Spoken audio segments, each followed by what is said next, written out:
Berapa banyak jenis buaya yang korang tahu?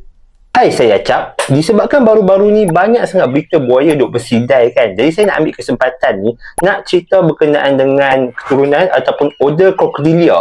Order di mana salah satu ahli dia adalah buaya. Yang pertama adalah keluarga Crocodilidae, keluarga True Crocodile, keluarga buaya sebenar. Ni adalah keluarga spesies buaya yang kita kenali lah. Keluarga ni banyak ahli dia. Di antaranya adalah buaya air masin, saltwater crocodile, buaya Nil, Nile crocodile, buaya kedil, dwarf crocodile. Ni tiga di antara banyak lagi spesies yang terdapat dekat dalam keluarga ni. Yang kedua, keluarga Alligatoridae. Ni ramai orang faham. Ramai orang ingat alligator dengan buaya ni keluarga yang sama. Tak, alligator ni dia keluarga yang berasingan daripada buaya.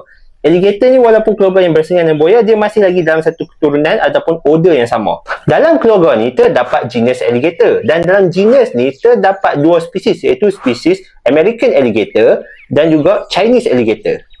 Di dalam keluarga Alligatoridae ni terdapat satu subkeluarga yang sangat istimewa dan underrated, subkeluarga Caimaninae. Mungkin ada yang pernah dengar tentang istilah Caiman. Subkeluarga Caimaninae ni ada 3 jenis. Pertama, Melanosuchus, kedua, Caiman, dan ketiga, Paleosuchus. Yang ketiga adalah keluarga Gavialidae, iaitu Gharial ataupun nama lain dia dikenali juga sebagai Gavial. Gharial ni setahu saya ada satu spesies dia, iaitu Indian Gharial ataupun nama saintifik dia Gavialis gangeticus.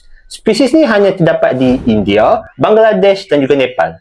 Ada lagi satu spesies yang memang saya simpan untuk sebut last kali sebab spesies ni sangat special, iaitu buaya jenjulung, False Gharial Tomistoma schlegeliae. Sebab apa saya cakap dia special? Sebab buaya jenjulung ni ada yang cakap dia keluarga Crocodilidae, ada yang cakap dia keluarga Gavialidae. Dan setiap pihak yang cakap dia keluarga tersebut ada argumen dia yang masing-masing. Tapi apa yang pasti, lokaliti spesies ni berada di Asia Tenggara, terutama di Malaysia dan juga di Indonesia. Jadi berikut adalah jenis-jenis buaya, atau lebih tepat lagi jenis-jenis Crocodilia yang terdapat dekat atas dunia ni. Komen dekat bawah jika korang dapat sesuatu daripada video ni.